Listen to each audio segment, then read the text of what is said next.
Good morning. This is All India Radio, Kohima. The morning news read by Jonas Yantan. The existing lockdown measures and guidelines in Nagaland have been extended from tomorrow till 30th September on Lock 6 with further additional relaxations. This was decided during a review meeting of the high-powered committee on COVID-19 held under the chairmanship of the Chief Minister on September 13th. The government has decided to permit 100% attendance in all government offices subject to adherence to COVID-19 appropriate behavior and fulfillment of the existing requirements for vaccination or testing for attendance in office. All schools in urban areas for the students of class 5 to 10 are allowed to open for regular classes with 50% attendance with effect from 1st of October. It also allows the conduct of regular classes in all schools in rural areas for students of class 5 to 10 with 50% attendance. Schools are, however, subject to adherence to all the provisions of the SOP, which will be issued by the Home Department. In addition, offline classes for the polytechnics for the session July to December 2021 will also be allowed to open, subject to compliance of SOP. Meanwhile, night curfew imposed will be relaxed by 1 hour and be enforced from 9 p.m. to 4 a.m. While respective district task forces are allowed to decide on the timings for opening of shops and other business establishments within their respective jurisdictions outside the night curfew timings. Further discussions on Hornbill Festival was also held. The state government intends to organize the Hornbill Festival if the COVID-19 situation continues to remain under control with positivity rate below 5%. The activities will be undertaken with full adherence to COVID-19 protocols. Travel to Nagaland for tourism is already allowed for those who have been fully vaccinated, while pre-bookings in hotels and other facilities may be done by intending tourists. All shops and business establishments will remain closed across the state today to protest against multiple taxation by the Naga political groups and government agencies, despite the state government's appeal to call off the protest.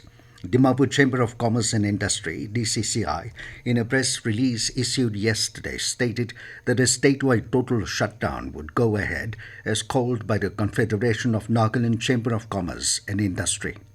The 12-hour total shutdown began from 6 a.m. and will end at 6 p.m.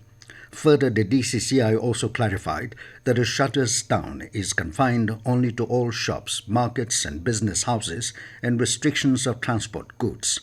It said the protests will be in no way affect the normal functioning of the government offices, banks or educational institutions, besides no restriction on plying of vehicles except goods transport.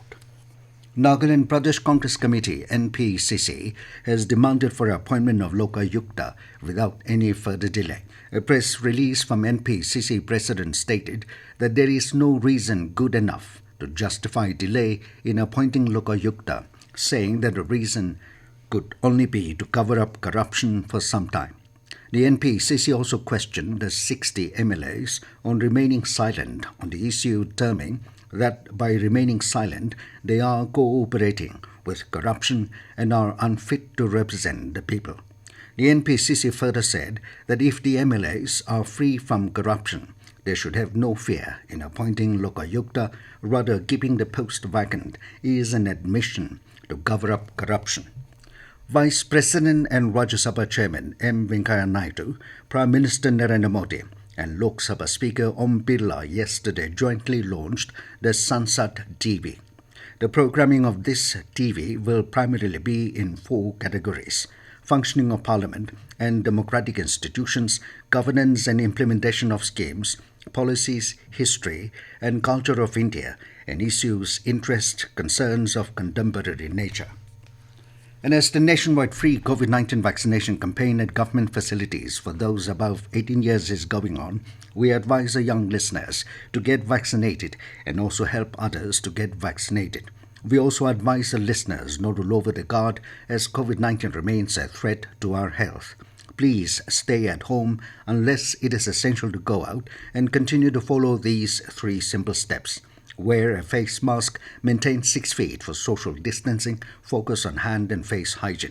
For any COVID-related information and guidance, contact national helpline numbers 011 2397 8046 and 1075 and state helpline number 1800 345 0019. With that, we come to the end of the morning news. Have a nice day.